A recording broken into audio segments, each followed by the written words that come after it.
Եկեք բոլորը սկսենք ենթադրենք հղում ենք անում Արցախի հանրապետություն։ Դա ի՞նչ է նշանակում։ Դա նշանակում է կոնֆլիկտ։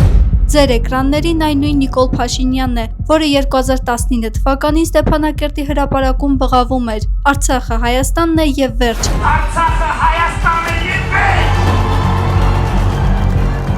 Այդ նույն մարդը սակայն բղավելուց հետո Արցախը հանձնեց Ադրբեջանին եւ այսօր խուսափում է Արցախ անունը հնչեցնել։ Նույնն է պահանջում նաեւ քաղաքացիներից։ Արմատ մեդիան հարցում է անցկացրել հասկանալու համար, արդյոք մարդիկ հաշտ են Փաշինյանի այս պահանջի հետ։ Այդ որ մեկը մտնի քուտունը,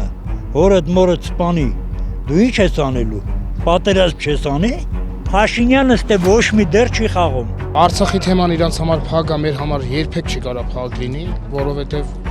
այդ Արցախ աշխարհը մի հատ ուրիշ աշխարհ է մեր համար, որ անհնար է մենք փակենք Արցախ աշխարհի էջը։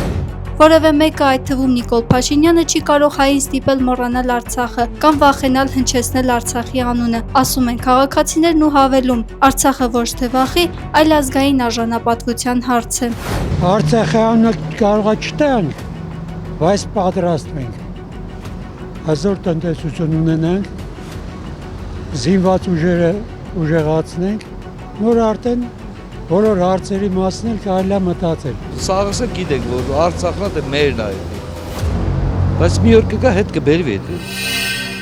Բաժանորդագրվեք Արմատ մեդիայի ալիքներին YouTube-ում, Facebook-ում, Instagram-ում եւ Telegram-ում։